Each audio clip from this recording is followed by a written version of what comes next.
اعوذ باللہ من الشیطان الرجیم بسم اللہ الرحمن الرحیم وقال موسى ربي أعلم بمن جاء بالهدى من عنده ومن تكون له عاقبة الدار إنه لا يفلح الظالمون صدق اللہ العظیم۔ موسیٰ علیہ السلام فرعون کے دربار میں جاتے ہیں، توحید کی دعوت پیش کرتے ہیں، اپنی رسالت کی دعوت پیش کرتے ہیں۔ قوم آپ کو جھٹلا دیتی ہے، کہتے ہیں یہ تو ایک کھلا جادو ہے، ہم نے تو اپنے آبا و اجداد میں کبھی ایسی باتیں نہیں سنی۔ موسیٰ علیہ السلام کہتے ہیں ربی اعلم بمن جاء بالہدی من عندہ، میرا رب اس شخص کے حال سے خوب واقف ہے جو اس کی طرف سے ہدایت لے کر آیا ہے، اور وہی بہتر جانتا ہے کہ آخری انجام کس کا اچھا ہونا ہے۔ حق یہ ہے کہ لا یفلح الظالمون، ظالم انسان کبھی فلاح نہیں پایا کرتا۔ فرعون نے کہا اے میرے اہل دربار، ما علمت لکم من الہ غیری، میں تو اپنے سوا تمہارے کسی خدا کو نہیں جانتا۔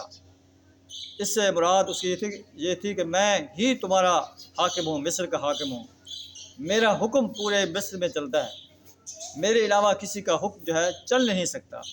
تو اس سے حاکمیت مراد ہے کہ جو الہ کے معنی حاکم ہوتا ہے، کہ میں ہی پورے مصر کا حاکم ہوں، ورنہ وہ بھی اور اس کی قوم بھی بتوں کی پجاری تھی۔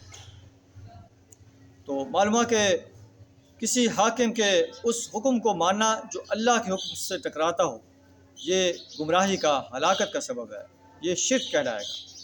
اللہ کی حاکمیت کو تسلیم کرنا، اس کے ہر حکم کو ماننا، اور باقی چاہے کوئی بڑا سے بڑا آدمی کوئی نہیں ہے، اس کے حکم کو اللہ کے حکم کے مقابلے میں ٹھکرا دینا، یہی ایمان ہے۔ اگر کسی حاکم کے حکم کو مانتا ہے، باپ کے حکم کو مانتا ہے، بھائی کے حکم کو مانتا ہے، کسی آفیسر کے حکم کو مانتا ہے، جو اللہ کے حکم سے ٹکراتا ہے، تو اللہ فرماتا ہے کہ وہ ظالم انسان ہے، اس نے اللہ کے مقابلے میں جو ہے کسی اور کے حکم کو مانا، اس نے شرک کا ارتکاب کیا۔ فرعون بھی یہی کہتا تھا ما علمت لکم من الہ غیری، میں تو اپنے سوا کسی کو تمہارا خدا نہیں جانتا، میرا ہی حکم جو ہے اس مصر کی سرزمین پر چلتا ہے، جو میرے مقابلے میں اپنا حکم چلانے کے لیے میدان میں آئے گا وہ میری جو ہے میرے گرفت سے نہیں بچ سکتا۔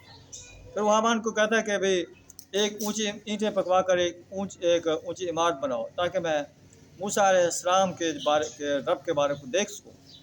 میں تو موسیٰ علیہ السلام کو جھوٹے انسانوں میں سے سمجھتا ہوں۔ اللہ فرماتا ہے وَاسْتَكْبَرَ هُوَ وَجُنُودُهُ فِي الْأَرْضِ بِغَيْرِ الْحَقِّ، فرعون نے تکبر کیا، اس کے لشکروں نے بھی تکبر کیا، بغیر کسی حق کے، ان کا تکبر کرنا حق نہیں بنتا تھا۔ اللہ کی زمین میں تکبر اختیار کریں، ان کا خیال تھا انہم الینا لا یرجعون، انہیں ہماری طرف کبھی پلٹنا ہی نہیں۔ فأخذناہ وجنودہ فنبذناہم فی الجم، ہم نے اسے اور اس کے لشکروں کو پکڑ لیا اور انہیں دریا میں پھینک دیا، اور وہ غرق کر دیے گئے۔ فانظر کیف کان عاقبۃ الظالمین، دیکھو ظالم انسانوں کا کیسا انجام بنتا ہے۔